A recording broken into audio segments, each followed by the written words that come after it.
SilverC review. But I covered myself in dust while I was trying to do that.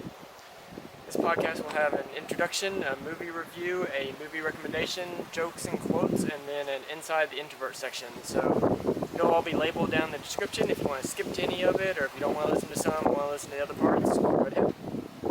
So anyways, I forgot to put in my Chewbacca picture in the last video, so now it will be floating around me like I said it would last video. I didn't realize it until I had already uploaded the video and it was late.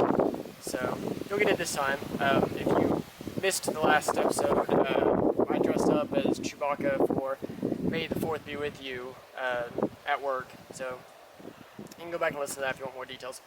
I actually started listening to movie podcasts only a few months ago, and even podcasts in general, maybe middle of last year or something like that. Like, I'm way behind when it comes to podcasts. For a long time I was listening to like audiobooks and stuff, but I ran out. Like, I couldn't find any more that I could listen to because it wasn't stories and fiction or whatever the non-real one is. I think that's fiction. And I wanted to do like scientific books and things like that, and there's more out there, but a lot of them were kind of boring, and my options were getting limited, and that's when I found out about podcasts. So now I can listen to like Science Versus and Science Friday and Joe Rogan and Hollywood Babylon and all those awesome podcasts that actually I feel like I benefit from listening to them. So anyways, where was I going with that?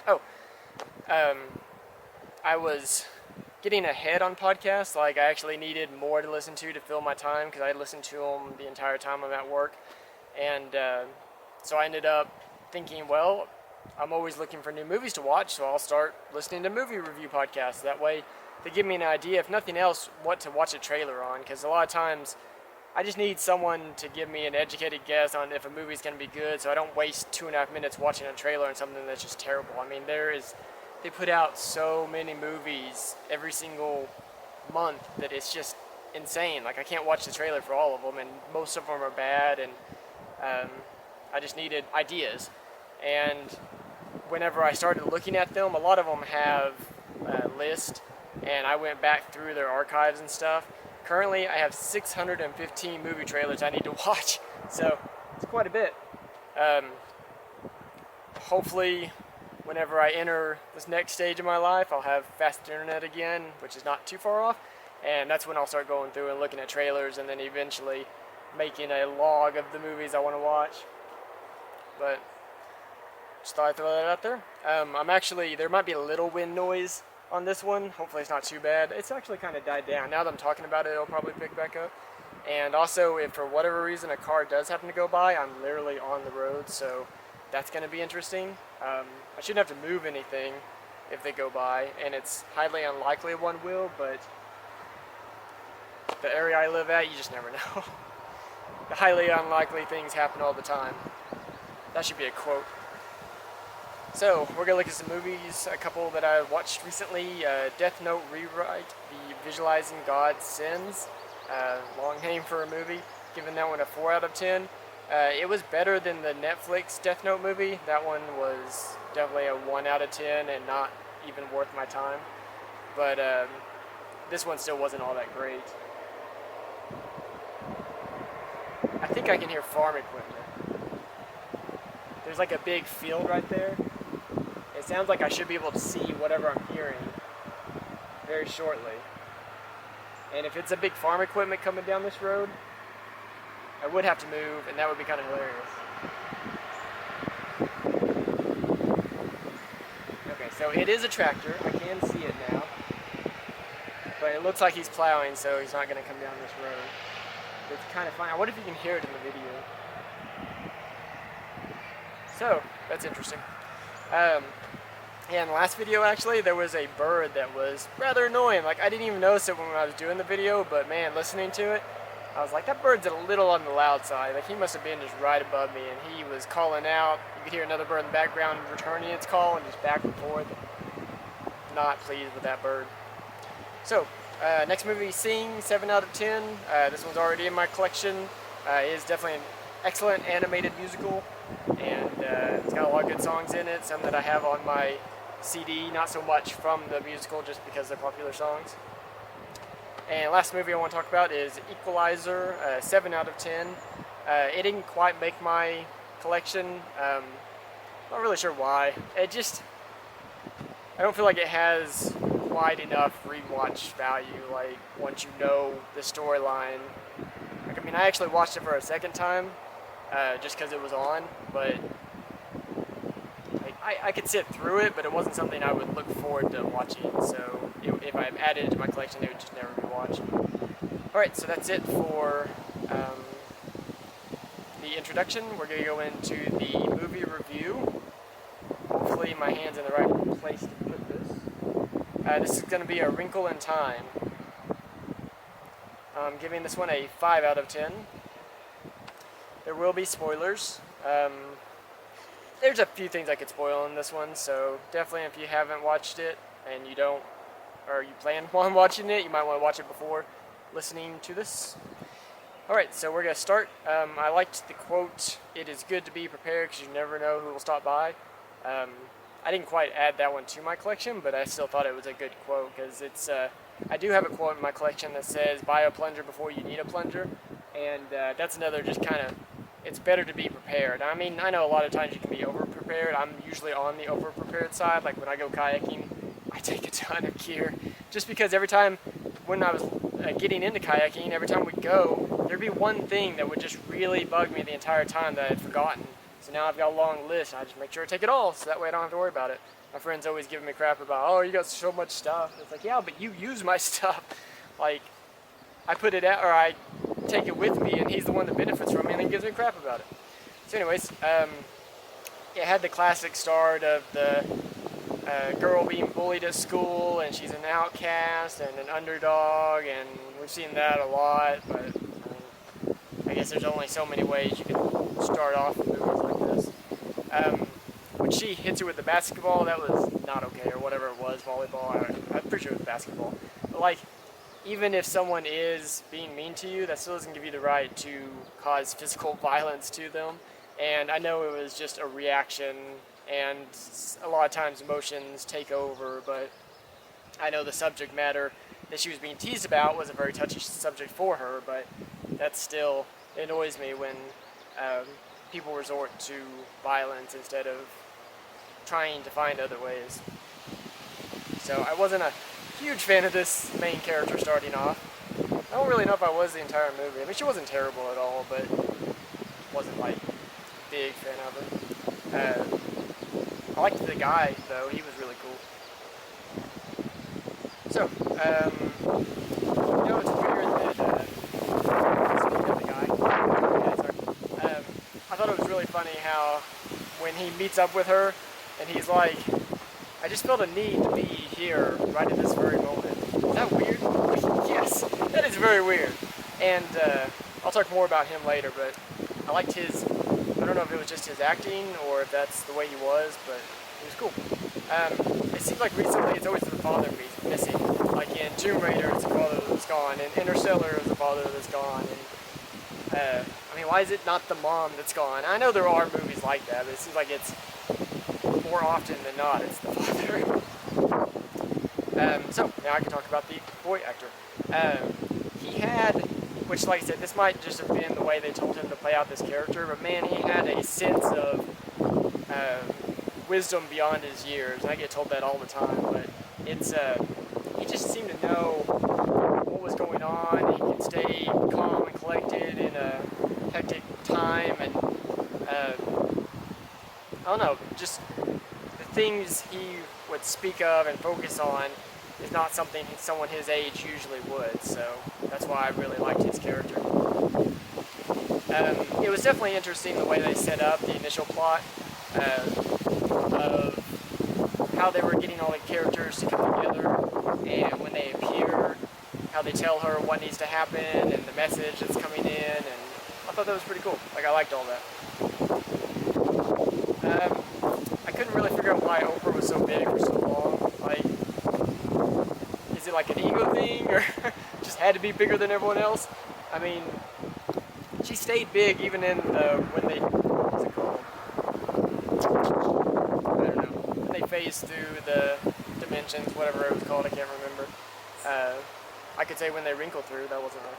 Anyways, even on when she goes through the first one, she's still massive. And I mean, like, I get the joke, and she had to say, is there any normal size, or whatever the line was that she said, and I can understand that, but when she said that, then she should have been like, okay, it makes more sense that I'll be the same size as everyone else.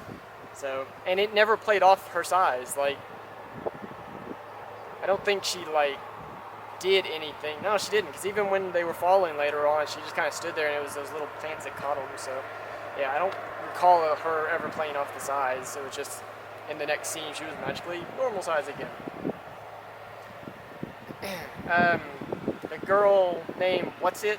She was very annoyingly negative. Like, I can't stand people that are super negative, and especially when her whole character was supposed to be, I was trying to see if he still had his trailer on. I'm worried that he's gonna all of a sudden come down here. Especially if her character is supposed to be looking at the light side of things. I mean, how can you say you're looking at the bright side or the light side or whatever if you're constantly negative? I mean, maybe it was just part of it just stopped. Now it's distracting. I lost my train of thought. Anyways, looking at the light side and she's always negative. I mean, if she was trying to develop the main character and trying to advance that storyline, I can kind of understand, but it was to the point of being negative, or of being annoying. I mean, now there's a boat going by. Lots of distractions in a place I really didn't think I'd have any. This movie has very beautiful graphics, so I will give it that. It's definitely, the graphics are very well done in this movie. So that whole time that they're flying up in the air, they were still right above where they took off, because when the kid falls, now he's actually on the road, but he's going the opposite way, so that's good. Maybe I won't be focused on him anymore. So anyways, when the guy falls off, or the kid, and the plants go to catch him, I don't know why the lady that spoke in quotes was running, because she did nothing, but all the plants go to catch him. It's not very far that they move. I felt like they were like clear across like fields and fields away, and they just like run down this field and catch him. So that was kind of weird and pointless. I mean, I wonder if I said that. No, I didn't. What was the point of the flying scene? I mean, I guess to show confidence that, like, oh, we can do whatever we want to, and then he falls, and really can't do whatever he wants to.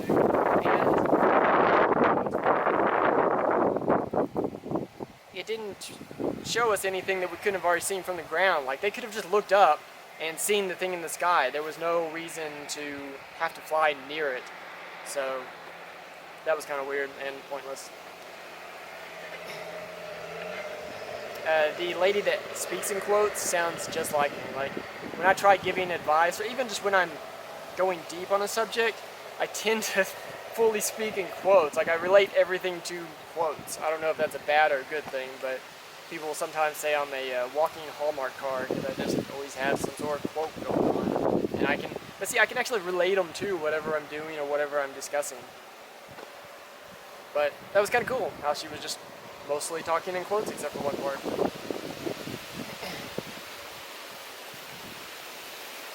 Oh yeah, this movie must be sci-fi, because if it was real and they talked about the darkness, it's already overtaken our world, so there's no fighting back against it.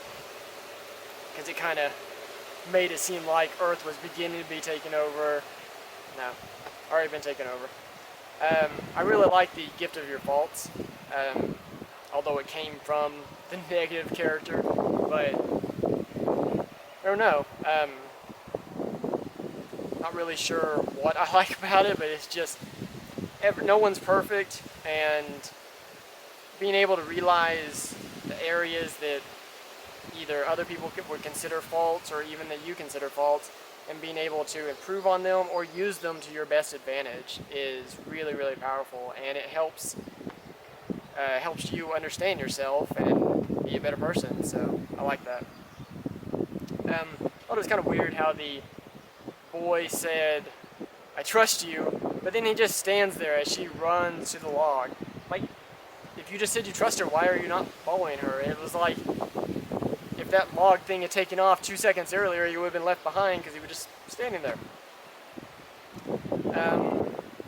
Like, I get that the point, technically the point of the movie is for the girl lead to learn that she's a good enough person as is and that she's a powerful person and stuff. Man, they say it so much. Like, that's something that you can just express throughout the movie, but you don't have to say it. I mean, constantly, you're a good person, or you're enough, and it was like 6 or 7 times throughout the movie that they had to verbally reinforce it to her. So it was to the point where it actually got annoying. Like, it's a good message, but when you do it that much, it gets annoying in this small amount of time. Like, I know I say the same type of quotes and themes and stuff, but that's at least spread out over episodes. This is all in a block that they do it. The evil brother and the invisible stairs and the room, and that was all kind of randomly thrown together. Like, I feel like, I mean, I know it kind of works, but it just felt really random. I was like, why are we suddenly in this room, and why is there an invisible staircase that only the little thing that she gave her can reveal? And why did it have like a sketchy drawing thing to walk up it? And the father could have walked out at any time. It wasn't like she opened some magical door and the kid wasn't trying to stop her. And it was just all, it felt like all randomly thrown together. Like they were like, oh crap, we have to end this movie somehow. And they're just like, hey, here we go.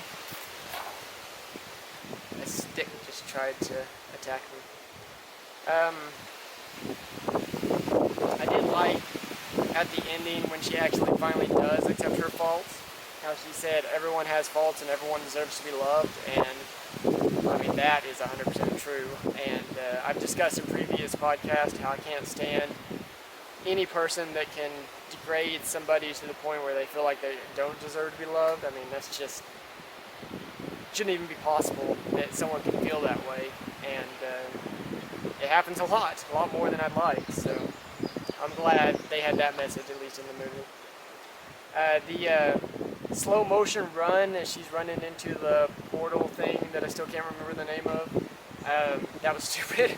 It's like, why? Like, I felt like you needed like the Rocky music or something going on, like do do do do do do. Like, it was pretty lame. And there was a lot in this movie that was like, what is the point of this? Like I discussed, the invisible staircase. Why? Like, they could have just done like a portal. What was the significance of it being all sketchy? The flying.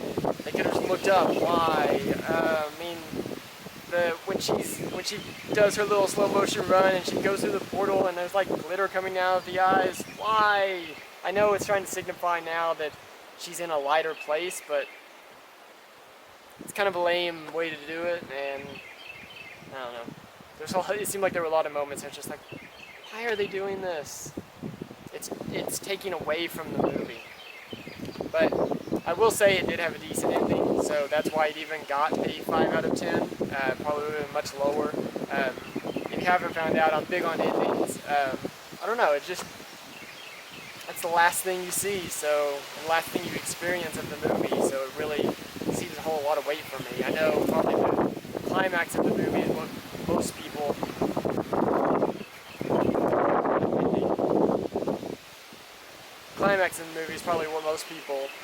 weigh in on, but now it's coming from another direction. Great. I'm in a tornado. So anyways, that's going to be it for A Wrinkle in Time, 5 out of 10. We're going to go on to my movie recommendation. This is going to be The Gallows, a 2015 movie.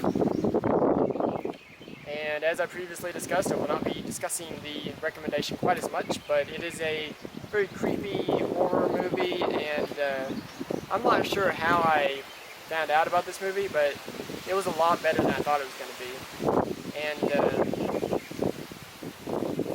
waiting for the wind to die down a second. The description is, in 1993, a freak accident involving a noose kills teenager Charlie during a high school production of The Gallows. 20 years later, on the eve of this play's revival, students become trapped in the auditorium. A night of terror awaits them as they face the wrath of a malevolent and vengeful spirit. And pretty much that's it. They get trapped in there, and the kid that died in an accident is the one that's attacking them. And it's got very good jump scares and very good creepy moments, and it's one of those things where a lot of times when I'm watching a horror movie, I'm like, man, if something jumps out right here, it's going to get me, and then nothing happens. This is one that stuff happens at that point, and it gets me. So I recommend watching it. Crap, I forgot my phone. So we'll go on to quotes. And of course the, fingerprint thing worked on the third try. Quotes, only in darkness can you see the stars, and that's kind of a way of looking at a bad situation and turning it around to benefit you.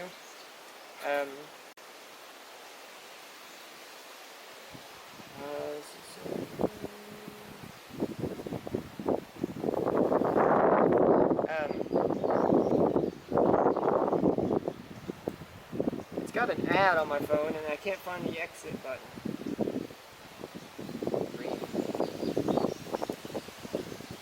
Oh, I see it. So, that was awkward. So anyways, a lot of times if you just stop and look around, you'll be able to see things you weren't expecting. And, I mean, you can go through darkness of night and be scared of everything that's around you, or you can admire the beauty around you and look up and see the stars and see a moon and have the light of the moon guide your way, and that kind of sounds lame. So I'm just going to leave that quote as it is. Be a good person, but don't waste time to prove it. And this happens a lot, and it's like, is that person really a good person, or are they just trying to make people appear that they're a good person? And I could go into a long conversation about how every single action we do is just in an attempt to in an attempt to get happiness for ourselves. I mean, I don't believe there's any completely selfless actions out there, but that would be a way different podcast. So anyways, just, you don't have to tell everybody about what you do to be a good person. Like, you can just do stuff, and just know, your self-knowing is oftentimes enough. And if other people find out, that's fine, but it's kind of like there's actors out there that they donate to charitable organizations, and there's some that do it very publicly, and then there's others that you find about years later that, man, he was giving all this money to this organization and you just didn't even know about it. And I mean, common sense, you admire that other person, even if it's a lower dollar amount, you still admire them a lot more, because there's always the chance the other person was doing it just for publicity and stuff. And even, for example, which of course now that I'm saying it kind of contradicts what I did, but I was at the gas station the other day and someone asked for gas, and usually I don't give people money, but he actually just asked for gas, so I was able to use my credit card to give him $5 in gas. And I mean, it's not much, but if he can get other people to help contribute, he said he was on some trip or something. It's hard to, I have very little to no trust for people, and it's hard to know if he was actually telling the truth or was sincere. But because I was able just to give him gas and he wasn't able to use the money for anything else, I didn't mind doing it. But I didn't tell anyone else until now, like, until it just came up in this conversation. There was no point. I didn't go home and post on Facebook, well, I just gave some guy some gas because he asked me to. So you don't have to prove that you're a good person. Alright, all the toilets at the local police station were stolen. Cops have nothing to go on. Man got hit with a can of Pepsi, but it's alright, it was just a soft drink. Alright, that's going to be the end. Hey, you get a third one because I thought the phone was off. That's going to be the end of the jokes and quotes. How about an Inside the Introvert, since I keep messing up in this podcast, so I'm having all these experiences. Alright, so the last thing that I was saying in the video got a little bit cut off. I had done the little tale about the guy that I worked for and him paying me too much, and I think the last word was, I hope for I work for him, and then like cut off. What I was trying to say was, I hope I work for him again so I can make it up. Because now that I know exactly how he's going to try to pay me, I can tell him if it's been a shorter amount of time, be like, no, just give me a lower amount. Or if it's been a longer amount of time since he overpaid me last time, I can just be like, just the normal amount. You don't have to make it more, so I can kind of make up for that. I'm going to recommend, which even made me think about doing this section, a newsletter, or it's like a website, but it's got a newsletter through email and stuff. It's called Introvert Dear, and it feels good to know that so many other people are experiencing things similar to you and experience things in the same way that you do. So if you are an introvert, definitely check this out.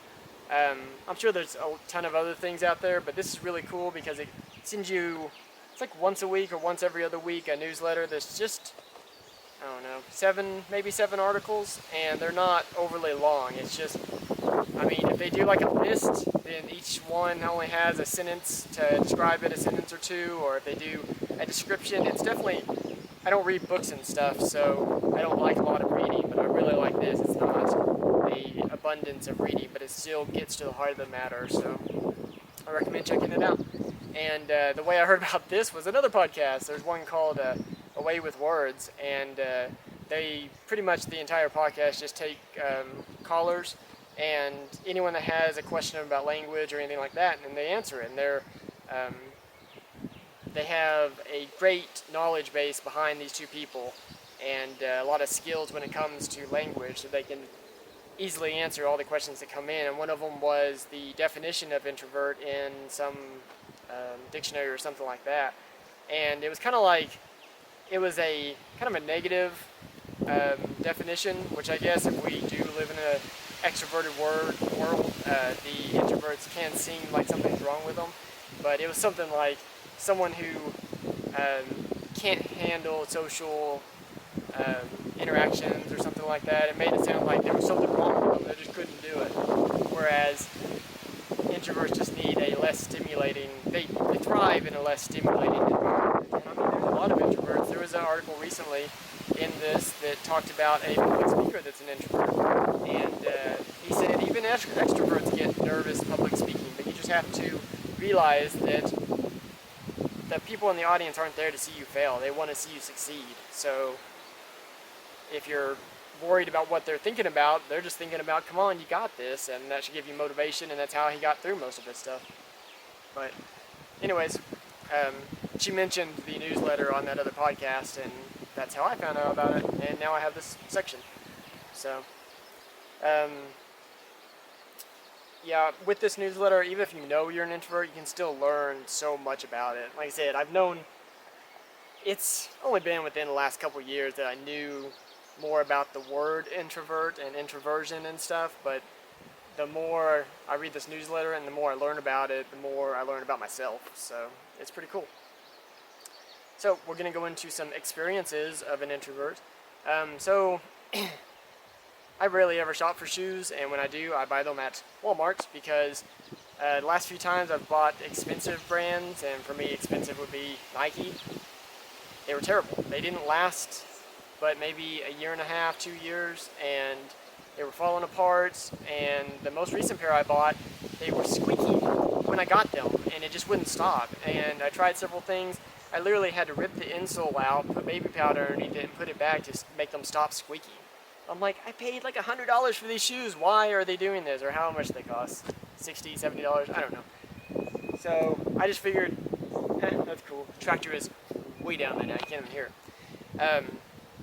So I just figured I'm just going to buy a $20 pair of shoes at Walmart. They still look nice, and if they last me a year and a half on $20, I can handle that. And so that's what I do now for all my shoes. So anyways, when recently I was going to buy some hiking shoes, and I actually went, alright, I'm back. I hit the 30-minute mark.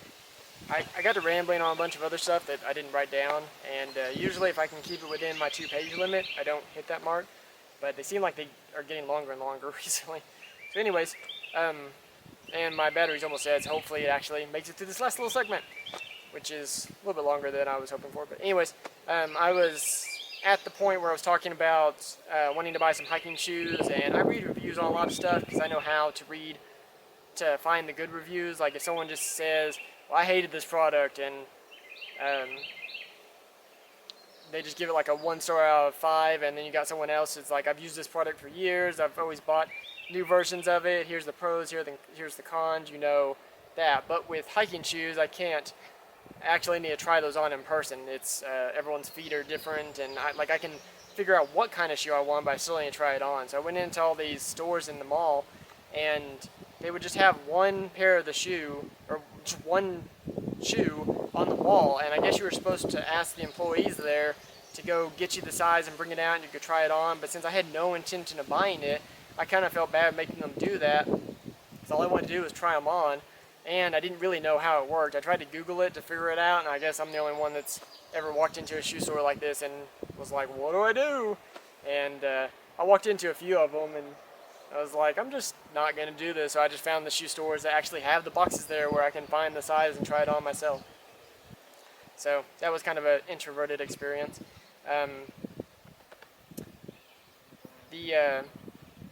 Someone at work on the other side of me was asking for some gum, and someone that previously sat by me knew that I have like a drawer full of candy and snacks and gum, and she's like, Jeremy's got some, and so she asked me, and I did, and I said, what kind does she want? And the other lady said, just any kind. So I just grabbed some of my, it's Hubba Bubba, it's pretty much like the Double Bubble, and gave her like 4 pieces of it.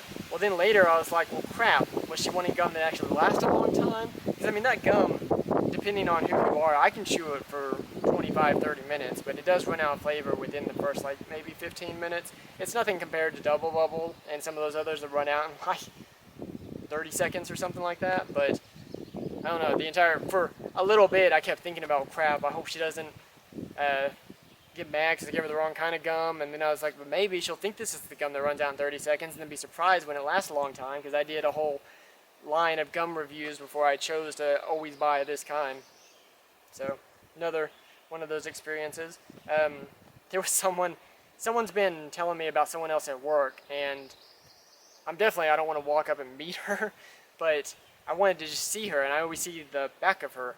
And she was walking in front of me one time, and I managed to go in between some walls, and I got in front of her, but I couldn't figure out how to turn around without it making it look like I was turning around just to look at her. So she just walked by me, and I still couldn't see the front of her. So yeah, that was stupid. It made me mad. There's actually, I think I'm gonna save this one till later since I'm already over 30 minutes. I'll save these 2 until later, because I'm trying to cut down on the length of these videos, because a lot of them are podcasts, because a lot of them are a lot of the sites I upload to are based strictly on time and not on size or anything like that. So the shorter I can do, the better, because I can upload more of them. So that's going to be all for Inside the Introvert.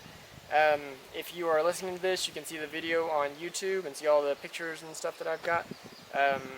It has all the episodes. You can listen to the older episodes on Buzzsprout.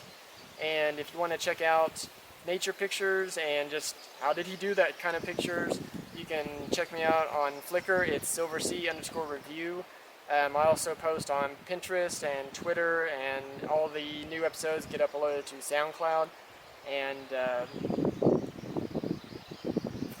can't remember if I talk about in a later episode that I'm going to stop for the time being Flickr, but no one's really looking at that anyways, so don't have to worry about it too much. But I tried my best to upload a daily picture of Flickr, and it's just not working out. So that's going to be it. Take care.